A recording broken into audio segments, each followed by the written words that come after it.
So we'll start. We'll just go right down the line. So Dave, we'll start with you.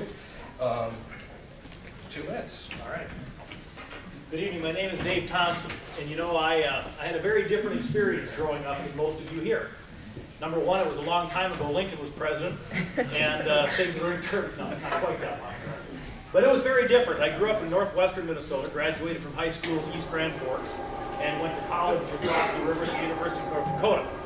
And I got my first cell phone in 1995. It was about this long, and about that wide, and about that thick, and I paid about $100 a month for 13 minutes a day. It didn't text, it didn't surf the internet, and things were different, very different. But I'll tell you something that wasn't different. That's the basic nature of humankind. And so really, although I grew up in a different era, graduated from high school in 1980 and then went straight to college, really my desires, my goals, my dreams, my aspirations were no different than yours. I think you want to have some control over your own life. I think you want to have unlimited opportunities as it pertains to government. Have the government stay out of your way and make sure that your opportunities and your chance to succeed and prosper are limited only by your talent and your motivation.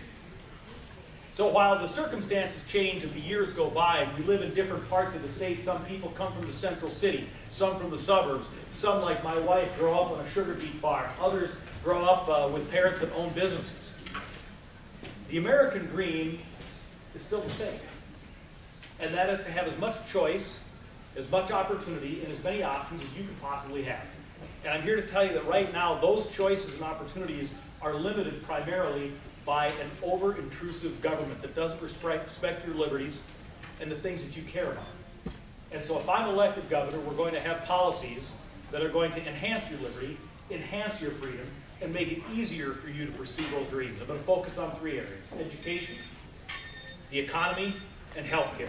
We'll get into those policies a little bit tonight, but I want to let you know what I think is the most important thing for you, and we'll talk about those things as the evening goes on. So one of the problems with going first is you find the technical problems. I'll ask you, on the microphones, there's a button on it. If you could slide that up, I think some of the microphones may be off. So I'm sorry, Dave, you weren't mic'd, but you have a loud enough voice. I've been told that. Mr. Farnsworth? And he used to be on the radio. I'm going to come over here too. Well, my name is Rob Farnsworth. I actually literally just got here right before this event started. I drove up from Hibbing, where I live with my beautiful wife Jamie and our 3 children, Hannah, who is 5, Isaac, who just turned 4, and Abigail, who is 1. I grew up in Chisholm, graduated from Chisholm High School. I went to college at St. Thomas, got my bachelor's degree from St. Thomas in history. Any Tommies in here? I know we're not at St. Thomas. Any Tommies? Yeah, Tommies. Any Johnnies in here? Boo, sorry. I forgot where I was going. Oh yeah, got my master's degree from Mankato in special education. My first year of teaching was up at Mounds View High School. I have a number of years teaching experience with the Minnesota Department of Corrections at 2 juvenile facilities, and now I'm currently teaching special education in Hibbing.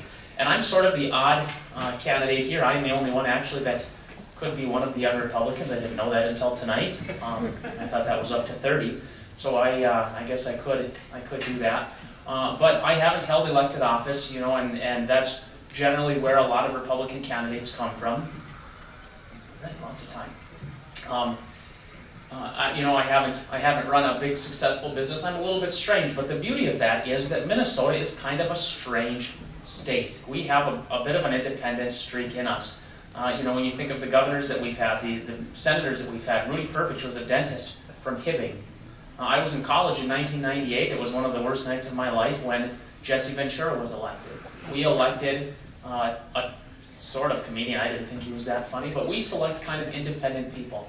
And I think Minnesota's ready for that again, to have somebody that's a little bit different. I just think it's time for a different candidate on the conservative side. And here's what I bring to the table. I bring the same thing that Chip Kravac brought to the 8th Congressional District. In 2010, Chip Kravac was able to take a seat that had been held by Democrats for over 50 years. Is that 2 minutes? Oh, yes. All right. Thank you.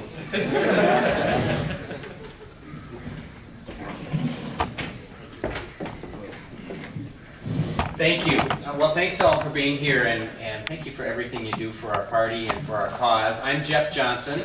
My background, I grew up in Detroit Lakes. My wife's from Crookston. We went to Concordia College up in Moorhead, Minnesota. I have spent most of my life in the private sector, both as an employee and as a self-employed business owner. My wife and I live in Plymouth now with our two sons, Thor and Rolf. Thor's in high school, Rolf's in middle school.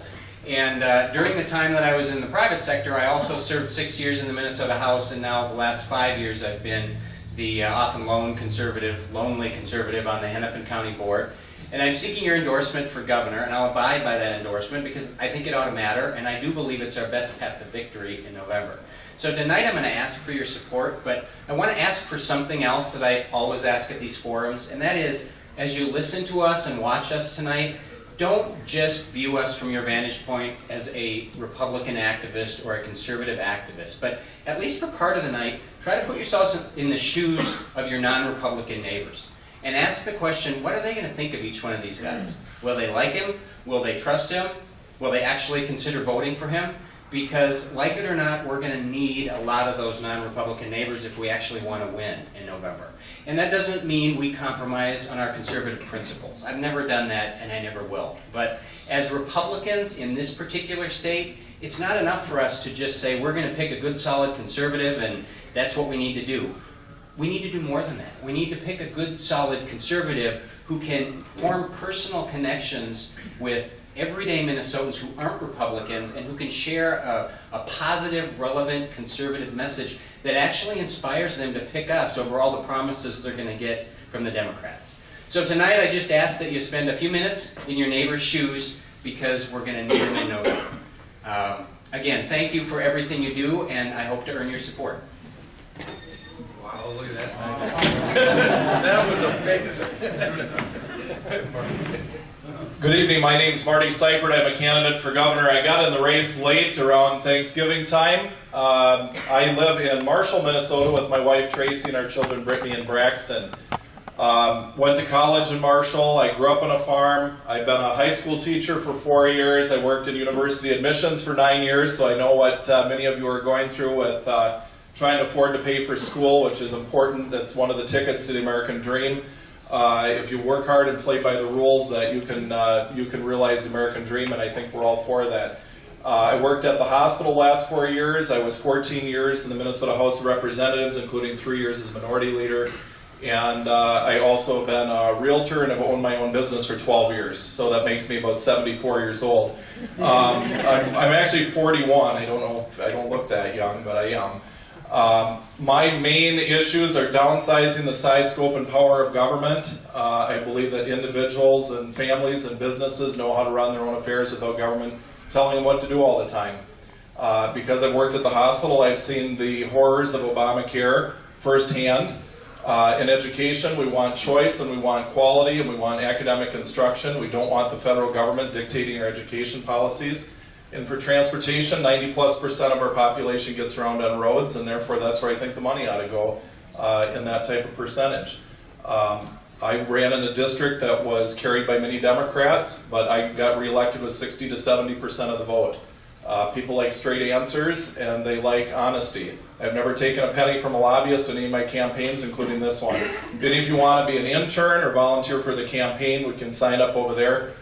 You are the future of this party. In the Republican Party, we've had more funerals and baptisms the last few years. We need more of you to get your friends, your roommates, your girlfriends, your boyfriends involved in the party to grow not just the Republican Party, but grow and save the American dream. With that, thank you. God bless you. God bless the great state of Minnesota. All right, I'll turn to Andrew Hasek for the first question. Gentlemen, thank you all for coming. We appreciate it. As you probably all know, yesterday is President's Day. So, who's your favorite founding father or president, and why? You have 1 minute. We'll start the other way. How does that sound? Marty, you want to go first? Well, I have a hard time picking just one. I would say probably Jefferson would be toward the top of my list. And if you look at the Declaration of Independence and some of the genius that was brought forward, he really believed in the faith of the individual and the power of the states. Remember, the federal government is a creature or creation of the states. The states are not a creature or creation of the federal government, and that's something that the people in power in Washington are forgetting right now. that the 10th Amendment was written for a reason. There's a variety of others. I hate to just pick one, but that would probably be one of my favorites. He was a Democrat, by the way. Well, Marty stole my answers. This is a great start to the night.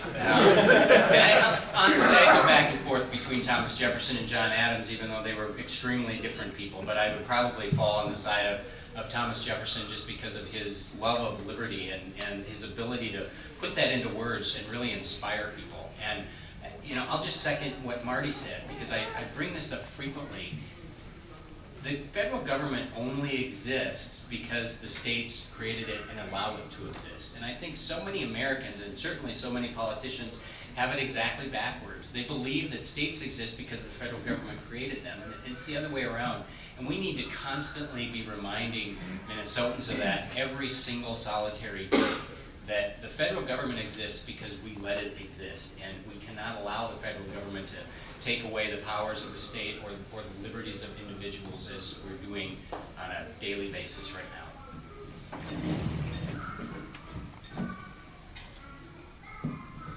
now. My favorite president, actually, I'm going to go way back to Abraham Lincoln. Now, of course, we have to ignore some of the trampling of the Constitution that he did during the Civil War, because I don't like that. What I like about Abraham Lincoln is his life narrative, and a lot of it has been embellished. But, you know, coming from sort of humble roots, trying to make it in business, he failed in business. One of the things I admire most about him is that at the time that he failed in business, most people would have just gone to another city, disappeared, and not paid off their debt. But he stayed, he paid off his debt, he lived personal responsibility, and I think that is what we are missing for the last 50 years, is this idea of personal responsibility. And I think as a person, as a human being, Abraham Lincoln definitely embodied that. And he embodied the idea of self-sacrifice for something greater than himself, and, you know, eventually dying for his country. It's tough to pick, but I'm a James Madison fan. I think that when you look at America and you look at what it stands for, constitutional republic, that the person who focused so heavily on putting pen to paper to create the document and the rules that we have, that if adhered to and followed, which we are not doing now, can protect our liberties in a way that is unprecedented in humankind. I think the genius behind that is admirable, and I'm a big James Madison fan. All right, for the next question, I'll turn to Adam Motzko. All right, thanks guys for being here. Being that we're all young people, most of us, or if not all of us, are still in college. And so the next question has to do with education. Across the nation, college graduates have buried themselves in a record amount of student loan debt. What do you believe is the proper role of state government when it comes to providing affordable, quality education for college students? This time I'll ask Dave to start first. Well, look, I believe that I'm a big believer in providing support for students to go to college. I am a bigger believer in loans than I am in a lot of other kinds of grants and that sort of thing. You know, you may not like to hear this, but I'm going to tell you the truth. There has to be an element of personal responsibility. And I think that people who are going to college have to determine whether they are going to get a rate of return on the money that they're sinking into their education. So I believe that it's great, and that Minnesota provides a strong support for its state educational institutions. I think we need to continue to do that. By the way, pouring money in from the state doesn't necessarily bring the cost down for students, because we tend to see at the time that states are increasing subsidies to universities, tuition costs are going up concurrently. But we certainly need to provide a good university system and help the private college students. But ultimately, you got to decide, will I get a rate of return on this?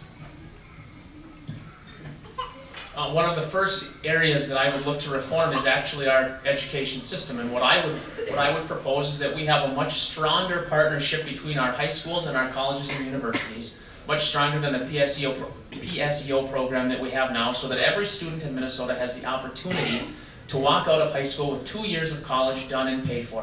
A lot of you in this room took honors English, AP economics, didn't get college credit for it. Why not have schools partner with colleges and universities, Instead of taking AP economics, take college level economics, get college credit. You could have 2 years done and paid for with 0 student loans. That knocks half of the student loans out before you even get out of high school. The other thing that I would do is based on my experience at St. Thomas. And one thing I discovered, I was in the middle of the middle class. So my parents couldn't really afford to help me in college. They never thought that any of their kids would go to college.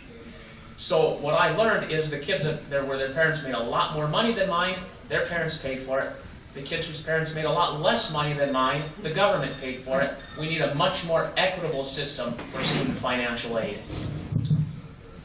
You know, one of the keys for me when it comes to both education, K-12 education funding and higher education funding, I would like to move more towards a system where the student or the child is being funded rather than the institution. So whether it's a college or whether it's a K-12 school, right now, most of the money from the state goes directly to the school. And I would like to move in exactly the opposite direction, including in higher education, because it creates a sense of competition and accountability that is not there right now. And, you know, as Dave mentioned earlier, when we talk about rising tuitions, the government is at least partly responsible for that, because when you continue to pump money into the schools, it makes it easier for them to raise the tuition and then give some of that back as financial aid. If we were to direct more of that money, ideally almost all of that money, into students to shop around, I think that would that'd be the best thing we could do for alumni. Well, I think we need to change our financial aid system where we value middle-class families. That doesn't happen right now. We have other states in the union that say if you're a for-profit school, you're not eligible for financial aid because we're not into lining the pockets from the taxpayers to an institution that makes profit. Now, Hamline, McAllister, etc. are nonprofits, but we do have for-profit schools where that's the case. And then also in the financial aid formula right now, we reward schools that raise their tuition. It makes no sense for you to vote for politicians who are going to subsidize a system where if tuition is raised, when you get more aid, it incentivizes the institutions to raise your tuition. And it's a dog chasing the tail. So we need to entirely reform our financial aid system, and we need to put dollars where the classroom is instead of in bureaucracy, particularly in the MNSCU system. All right, before I move on to the next question, Jeff, I believe your microphone is still off. Is the button slid up on that now? It's up. It's up. Oh, yeah, it's on. The microphones, when you have to speak right into them, apparently there's some people in the back that are having a hard time hearing, so try and get it as close to your mouth as you can when you speak. I'll turn to Andrew for the next question. Gentlemen, our third question comes from the audience. Many think the marriage amendment, voter ID amendment in 2012 cost the GOP the House and Senate in Minnesota. Why do you think the GOP lost, and what do we have to do to win this November? I suppose we'll mix it up a little bit. Rob, we'll start with you and kind of loop back around. Does that make sense? You know, I think the reason we lost was low voter turnout in Republican areas. After the election, I did a pretty thorough analysis of voter turnout. In the 12 counties in Minnesota that voted against the marriage amendment, 11 of them had voter turnout above 70%. There were 75 counties that voted in favor of the marriage amendment. In 40 of them, they had voter turnout below 70%. 4 of them had voter turnout below 60%. Our people aren't excited. We're not putting candidates on the ballot that get them excited. People just didn't show up. I wouldn't say that it was necessarily those amendments, although they definitely mobilized the other side. The problem is our people just didn't show up. We need a candidate that can excite the populace of Minnesota, particularly those 40 counties that had voter turnout below 70%. Dave?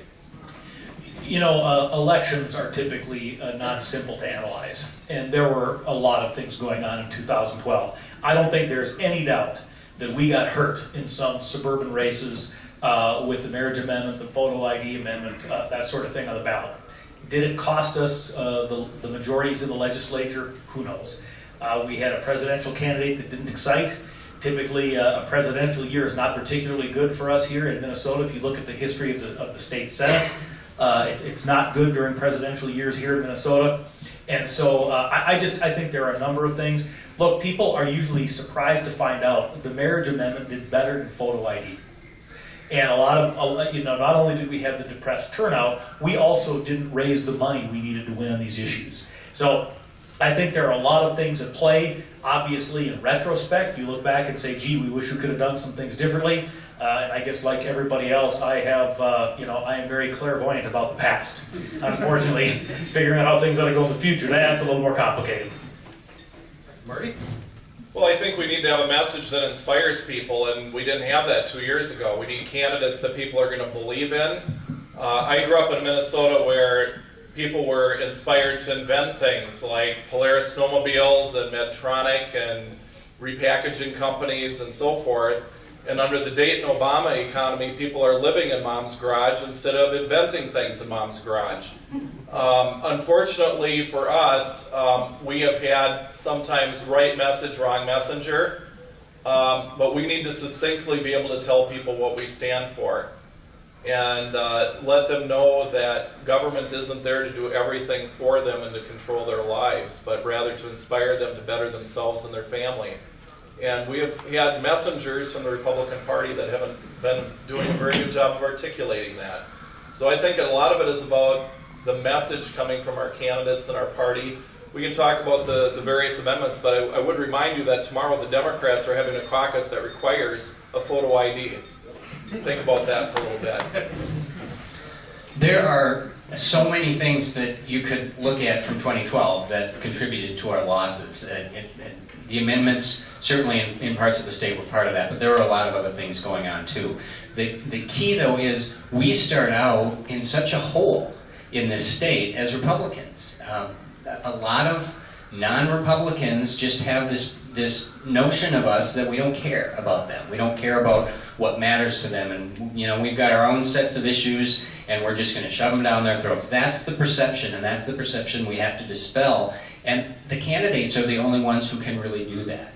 I like to tell people that sometimes, as Republicans, we like to think inside out, and we say, here are the issues that matter to us, and here's what we're going to campaign on. And we're going to, if we just yell it loud enough, people are eventually going to come around because we're right on the issues. And I agree with that, but it's not working. We have to think outside in and figure out what are the problems that people are concerned about, and then apply our conservative principles to those.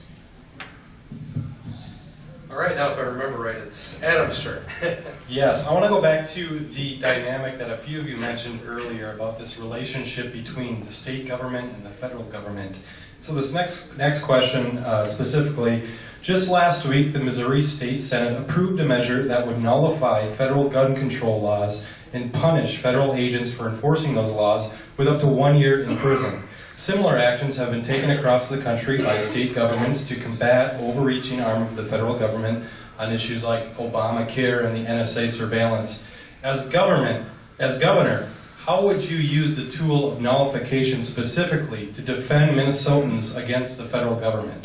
I believe, Jeff, you're the only one who hasn't got to go first yet, right? Well, I mean, here's the bottom line. We can't, as a state, we can't aid the federal government in doing what is unconstitutional. In fact, we shouldn't be aiding the federal government, even if you set aside the Constitution. We shouldn't aid the federal government in doing what we believe is bad policy. And that's what we've been doing. That's what Mark Dayton did with Obamacare and MNsure, for example. He went running with his arms wide open to the Obama administration and said, please, let us be the first. As long as you give us money, we're going to do it. And we see that with things like Common Core. We saw it with No Child Left Behind. We certainly see it with Obamacare. What we've got to be willing to do is say no.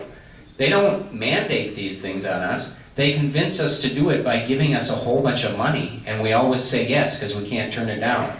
We've got to be willing to turn it down, and we need a governor who's willing to say no, but also able to explain to the people of Minnesota why they are better off without that money than with the money. And that's not easy. Easy to say, but tough to do. Marty? Well, I'm going to be a bit frank on this question, and I spoke at a Tea Party last week, and I gave them the same answer. When you use words like nullification, people think you're going to overturn civil rights laws and all sorts of scary things. So whatever you want to call it, on the state level, we need to understand that there are certain things that the federal government is enumerated to do in the Constitution. And there unfortunately has been a very blurry line pushing in on doing things the states ought to be doing or that local governments or individuals ought to be doing. So I'll give you one example. When No Child Left Behind was invented by Mr. Bush, and I was in the legislature, I was against that. And I said, we need to get out of this. Now, when people say they're against Common Core because Barack Obama is a Democrat and a liberal, that's the wrong answer. The right answer is the federal government shouldn't be involved in dictating K-12 education policy. And so as we find things that aren't enumerated in the Constitution, we need to stand up and say, here's the things that make sense. Dave? Since my first days in the media, on talk radio and television, I have been fighting the fight against an overreaching federal government. The fact is that the controlling law in America is that nullification is not going to be upheld by the courts. And so it'll be interesting to see, I assume this will be a test case, to find out if in fact nullification is upheld. I believe personally that our best weapon against federal overreach is, number one, electing the right people to federal offices that will limit the scope of the federal government, and in particular, United States senators that don't approve federal judges at the district court level, the Court of Appeals level, the circuit courts, and the Supreme Court that are willing to take any little string and allow the federal government to overreach. So that would be my first option. So I know there are many people that are going to say, well, if you aren't interested in nullification, then you don't believe in holding back the power of the federal government. Not true. It's just, since Marbury versus Madison, it's pretty tough to do those kinds of things. But we need to push back against the feds, no doubt. Rob?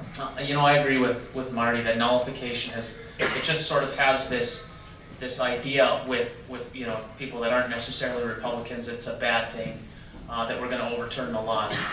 My solution for dealing with a lot of this overreach actually is Article 5 of the Constitution, and probably many of you know what this is. Article 5 says that if 2/3 of the state legislatures call for a constitutional convention, then one must be held, and then with 3/4 of the agreement of the states, those constitutional amendments will be ratified.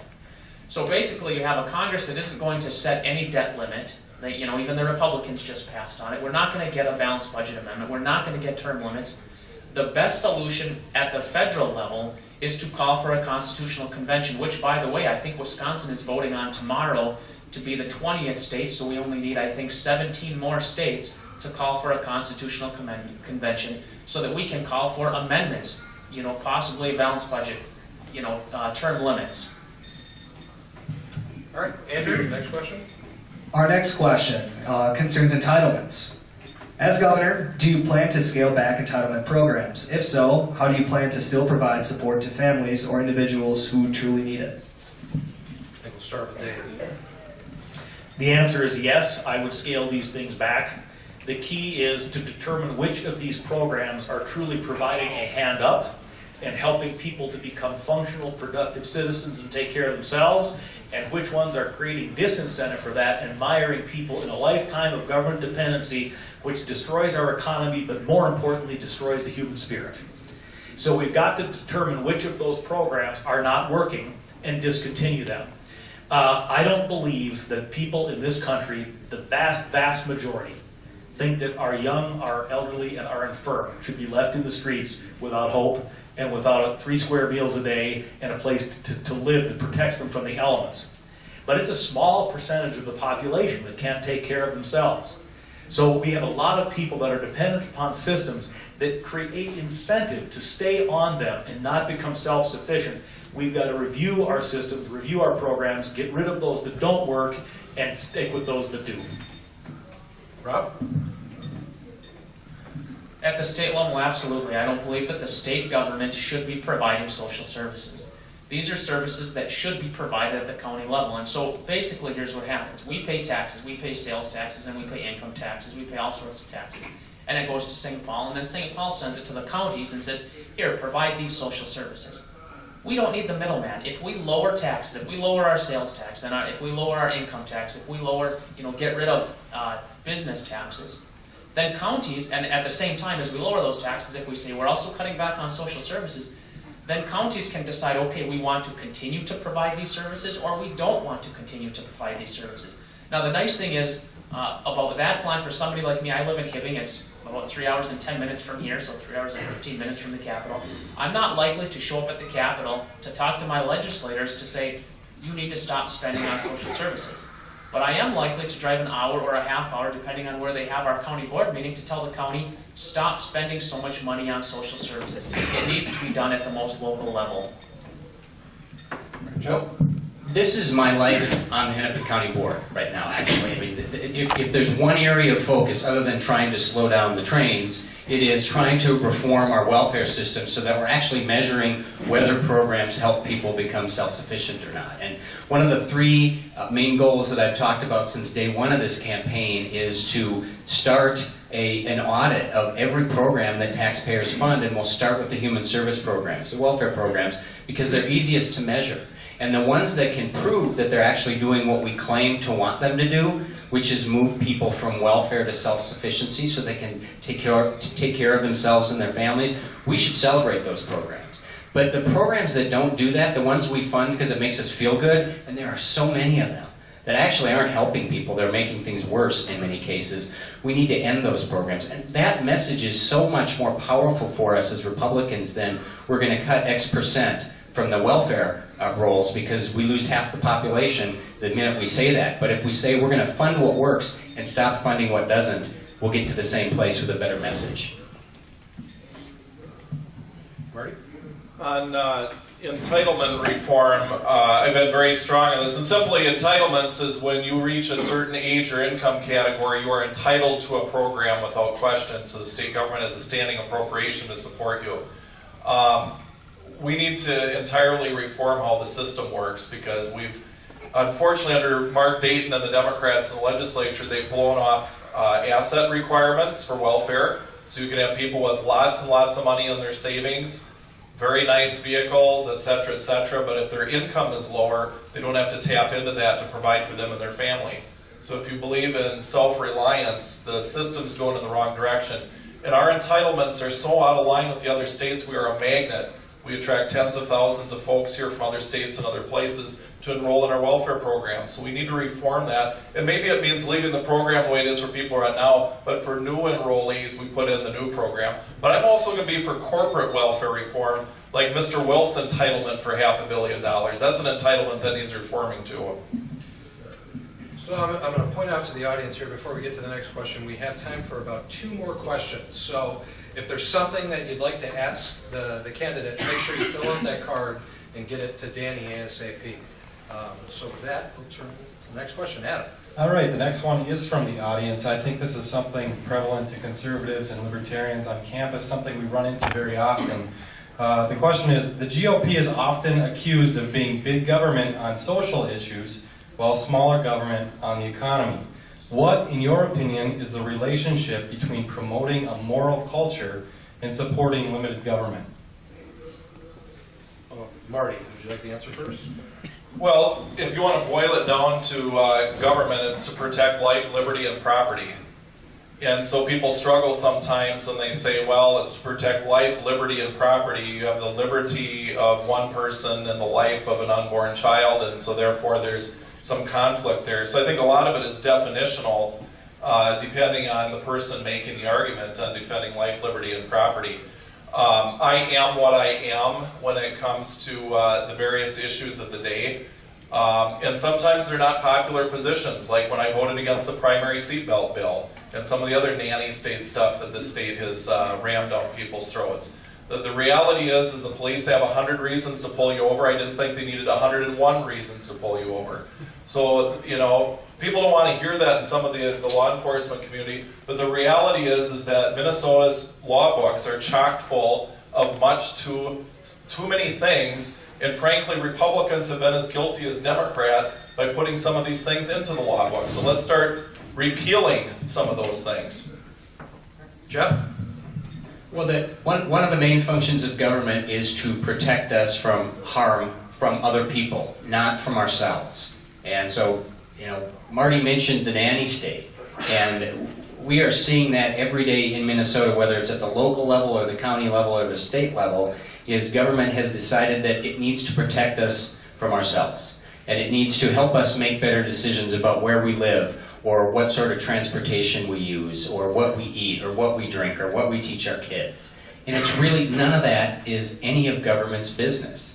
And we need a governor who's willing to fight back against that. Now, the more specific question is, we get accused of being big government when it comes to social issues and small government when it comes to fiscal issues. And my response to that is, if I believe, for example, with respect to abortion, that a fetus is a life, then my position is government needs to protect that. I probably disagree with some people in this room on that, but that is an important distinction, I think, that we need to make. Rob?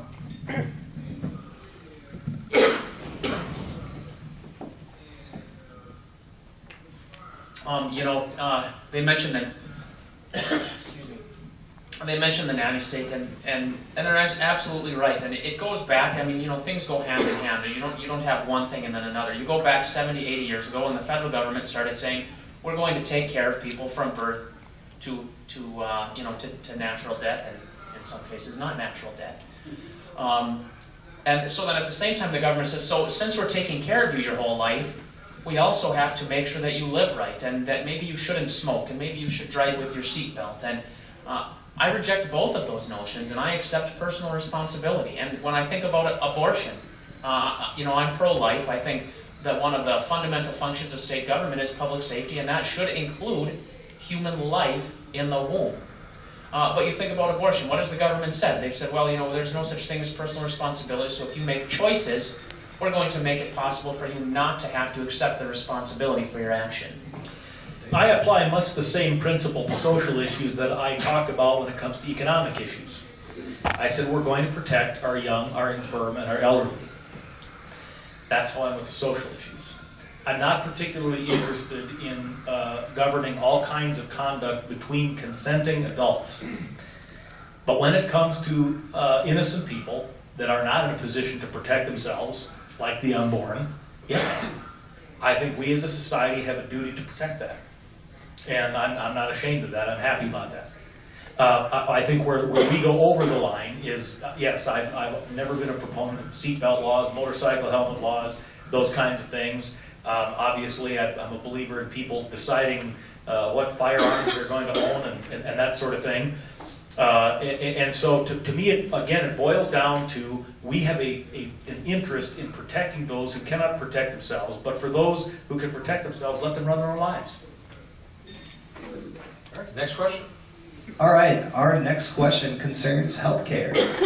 In light of the mess that is MNsure, how would you fix the problem, and what would you do to replace the system? If I'm keeping track right, I believe it's Jeff's turn to go first.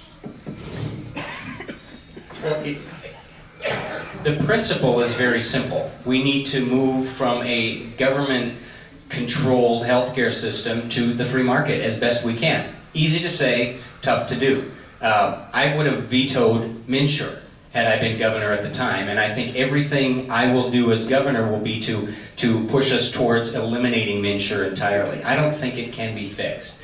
And sometimes I think we make a mistake as Republicans because we talk about it as though the main problem is the technology and that the website doesn't work, and that's true, but that's going to get fixed at some point. We'll spend 20 times more than we should to fix it. But that's not the problem. We've got to make sure people understand that the problem with MNsure and with Obamacare in general is the fact that government is limiting the options and the choices of consumers.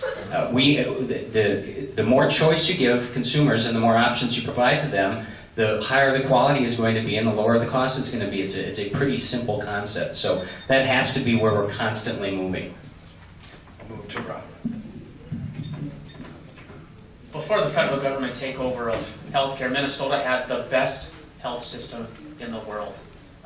By pretty much every account, if you take some of these statistics, that the Democrats like to say, well, what about life expectancy? These other civilized countries have higher life expectancy. Well, if you take out highway deaths and violent deaths and you just count natural death to natural death, we won. And they say, well, what about infant mortality? Other countries don't count babies that are born before 24 or 20 weeks. we count every baby that's born with a heartbeat as live. So if we counted those numbers the same, we win again. We had the best health system in the world. We could get rid of MNsure, return to the system that we had in Minnesota that, by the way, allowed everybody access to health insurance if they chose to get it. The problem is there were so many people who chose not to get health insurance that they didn't have it. So they came up with a solution for a problem that didn't really exist in Minnesota, and if we were to return to the system that we had, it would be much better. Dave? This is a tough one in 60 seconds. We need a short-term fix and a long-term fix. The long-term fix is we get rid of MNsure. We try to get as many waivers as we possibly can from the federal government on Obamacare and ultimately a repeal of it so that we can introduce a more free market system here in Minnesota. I'm a believer in medical savings accounts, putting you in control of your own health care, make the center of the medical relationship that between the doctor and the patient, not that between an insurance company and a bureaucrat. So that's the long-term fix. The short-term fix, the problem is we have a number of people now that have bought into the exchange, and we have to figure out how to move them out of the exchange and reintroduce the programs we had that gave Minnesota among the lowest uninsured rates in the country, and of course we have a healthcare system second to none. So we need to get rid of MNsure, but we have to do it intelligently. We sure don't want to go to the federal exchange and get messed up in that.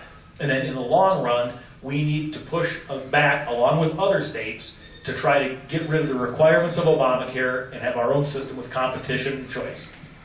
Marty?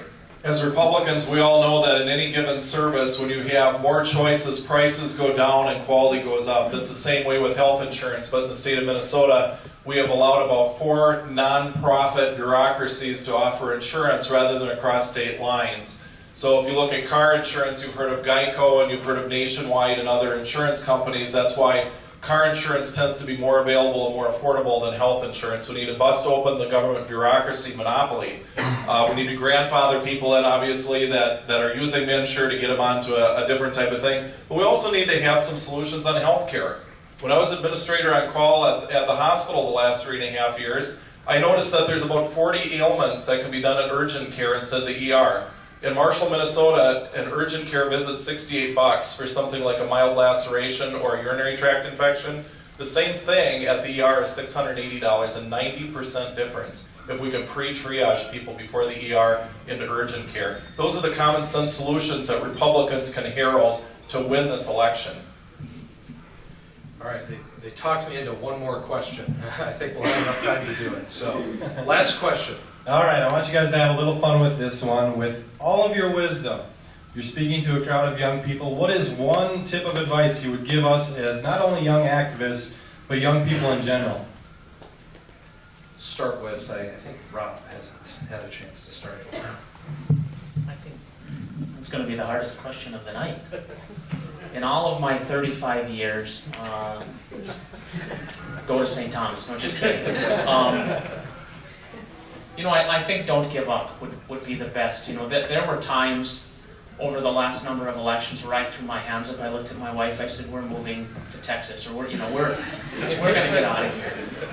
You know, one of my best friends lost a special election. He wasn't even close. And in a special election, you should have at least 40%. And there's a lot of disappointment, and there are a lot of times where you just think, boy, you should just quit. But then in 2010, Chip Kravac was able to take the 8th congressional district that hadn't been Republican in over 50 years. Chip, who, by the way, is somebody I ran for the endorsement, and Chip beat me, and I supported Chip. But that was a big day for me. When I woke up the next morning and saw that Chip won, I thought, yeah, finally, one for our side. So I guess my tip would be, don't give in to those impulses to move somewhere warm and wonderful where you don't have to shovel snow, but stay here and suffer with the rest of us. Dave? Pursue your dreams with reckless abandon and have no fear. I'm 52 years old. I've tried a bunch of stuff, some of it really stupid, and I failed colossally. And I don't regret any one of those episodes, but you know the things that I occasionally regret is the stuff I didn't do due to fear of loss. Always think about the worst case scenario. I remember when I became self-employed. Guys, don't ever do what I did. My wife said, yeah, but you're not going to have a regular income. That's right, dear.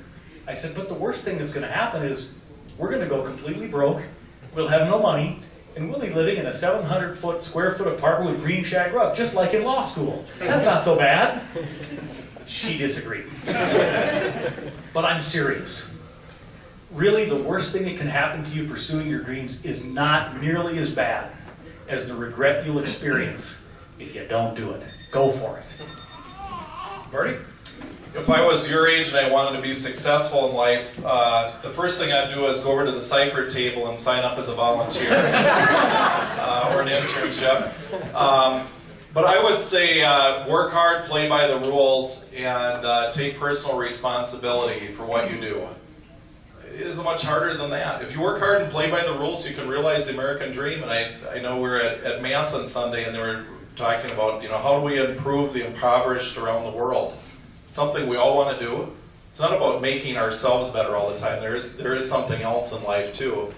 And I turned to my wife's family was sitting with us, and I said, I don't get involved in foreign affair commentary a whole lot, but how about we export capitalism and free enterprise ideals and stop importing socialism as our ideals? Because that's what's going on right now. So I think for all of you to just think about, what can I do? Not just to make myself better, but to make the country better as well. Finally, Jeff. I would just say, always be true to yourself. And I see this in politics almost on a daily basis, where there is pressure to go along to get along. You might not agree with what's happening, but everybody else seems to be on board, and the temptation is, it's not worth the fight. And that's kind of what I live on the Hennepin County Board. There are a lot of 6-to-1 votes, and I happen to be the one in the 6-to-1 votes. And sometimes I get a little ridicule for it, and sometimes I get a little criticism for it, and sometimes my colleagues are mad at me for a while, and I got to live with that. And I'm like everybody else. You like people to like you, but that is not what. That's not what life is all about. And I can guarantee you, if you are always true to yourself, it doesn't mean you need to be loud or obnoxious. But if you're always true to yourself, you will never, ever regret that, whether it's in politics or anything else. All right, now we're going to move on to the 2-minute closings. I think we started with Dave last time, so I'll ask Marty to start the closings. The thing I would caution the candidates to talk about is to remember, you're all fighting against Governor Dayton. We understand that in this room, but as of right now, you're fighting for the endorsement, for the Republican Party endorsement. So when you give your concluding remarks, I'd ask you to try and focus, what is it about your candidacy that would make you the next great governor of the state of Minnesota? First of all, thank you all for coming here today. Appreciate each and every one of you taking out of your schedule. You can simply go to SeifertForGovernor.com, and there's 2 videos on there that will be on the top front of our page. One of myself and Almanac, because I was the winner of the balloting here a couple weeks ago, talking for 5 to 6 minutes about my vision for Minnesota and answering some questions. And below that, we did something unprecedented at SeifertForGovernor.com. We put Governor Dayton's 5 to 6 minutes on Almanac, unedited, full length, which we can't find another candidate in the country that's actually put their opponent's full-length unedited video on their own webpage. But I'd invite everyone in this room to do that, because as you look for a candidate for endorsement, we need someone who's going to defeat Mark Dayton, not just the other Republicans in the race. Someone that is going to be able to talk to the average butcher, baker, and candlestick maker across the state of Minnesota and say, I am one of you, born, raised, and educated in Minnesota my whole life. I understand what it's like to be a regular middle-class Minnesotan. And while Governor Dayton may talk about charts and graphs or how the economy is doing, I care about how your income and your budget is doing. Because with the changes they've done with health insurance and taxes and fees and all of the other growth indicators like your energy costs, the gas in your car, the fuel in your home, and the anemic growth in wages, the average middle-class family is worse off in 2014 than 2013. At least that's what I'm hearing from the average person out there in the state of Minnesota. So while state government might be flush with money, the average middle-class family is not. And so that's what I want to change as your governor, to get it out of your way, to not be increasing your fuel costs, to not increase your health insurance costs, to not be raising your taxes and your fees, allow you to keep more money for you to raise your own children and for you to thrive in your business and your individual lives. That's what this is all about. It's who can beat Mark Dayton. I can do that. Thank you. God bless you, and God bless the great state of Minnesota.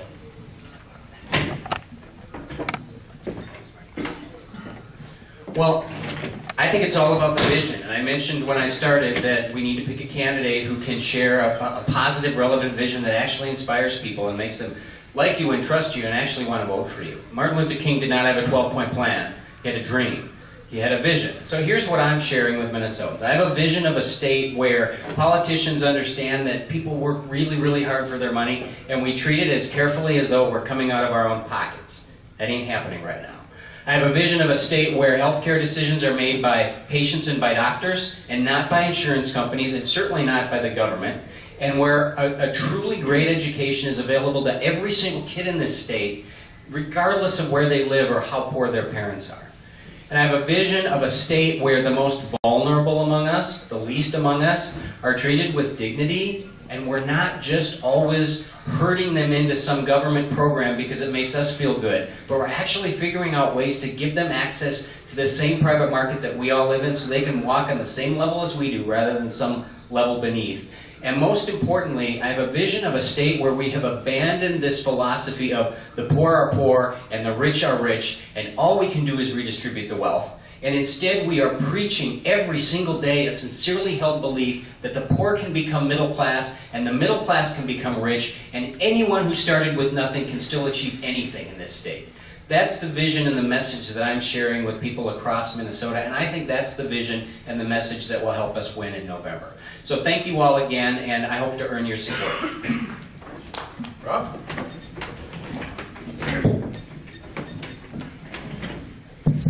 Well, thank you again for the invitation to come. I'm going to ask you to think outside the box when you think about who you're going to endorse, who you're going to support. And think back the last 20 years. A lot of you were maybe not even born then, but 20 years ago was the last time that the Republican Party actually got more than 50% on a statewide race. In 1998, when Jesse Ventura won his election, he changed the dynamics, and ever since then, we put up good, solid conservative candidates who can get about 45% of the vote, and then we cross our fingers and hope that the independent takes more from the Democrat than from us. Is there anybody that's sick of that strategy? Nobody? I'm sick of that strategy, and that's why I'm here. We need to be able to get to 51%, and I believe that I am that candidate. Now, I'm a little bit outside the box. I grew up in Chisholm. My dad was a 33-year union member. I'm a 16-year union member. I was local union president for 2 years, and my wife is a union nurse. There are 351,000 union members in Minnesota. There are over 1 million people in Minnesota that are either in a union, married to a union member, retired union member, or the adult child of a union member. That's 1/5 of the population that the Republican Party has pretty much said, we're not going to try to earn your vote. Chip Kravac proved in 2010 that we can earn their vote, and we can turn Minnesota red, not just a little purple, not win one election. We can turn Minnesota red because these union members are angry. They're mad that the mines aren't opening. They're mad that the Democrats are trying to take their guns away. They're mad that the environmentalists in Minneapolis are setting the agenda. They're mad that Obamacare is causing their health care costs to go up, and they just need a candidate to vote for. We can get 50, 51, 52, 55, even dream of 60% in Minnesota, because that is the most conservative group in Minnesota that does not vote Republican on statewide tickets. And we should be able to do better. We can. I'm asking for your support. Go to robfarnsworth.org. Check out all the issues that we have there. Learn more about the campaign. Thank you. Dave? Thanks for coming out. The question was, why would we be the right person to be governor of the state? Well, I've been blessed to have a number of different experiences. Spent the vast majority of my life exclusively in the private sector. Ran for the Senate in 2010. That's the first public office I have run for at 48 years old. I've been an employee. I've been an employer, owned a couple of small businesses. I've had, through my business, the opportunity to advise many other kinds of business people. So I think I have had a broad spectrum of experiences that prepare me to be the chief executive of this state. Obviously, I have the policy positions that I think folks in this room believe in. Choice in education, health care controlled by doctors and patients, limited regulation and lower taxes. But the next issue is, you never change policy by giving a concession speech. How are we going to win? Well, I've been blessed in the media to have the opportunity to spend years and years talking about the things that we believe, not just the Republicans, but on that issue with Tom Hauser, to people all across Minnesota of all different political persuasions. And the most frequent complaint I hear about Republicans is, we really think the folks are with us, but somehow we just don't communicate it in a way that brings them in. I'm committed to doing that. Because you see, access to a good education is not a Republican or conservative belief, it's a Minnesota ideal. We've got to express that. Doctors and patients controlling the medical relationship is not a Republican or conservative idea. It's a Minnesota ideal. A healthy economy where people have jobs and can take care of their families and have prospects for retirement, not Republican or conservative. It's a Minnesota ideal. So you have my word that I'll use all of the ability that I have and use you to help convey this message throughout the state and talk about the things that we believe in that will make people's lives better. If we do that, we'll win. My name's Dave Thompson. I humbly ask for your support, and thank you so much for being here. Can we get a round of applause for the candidates?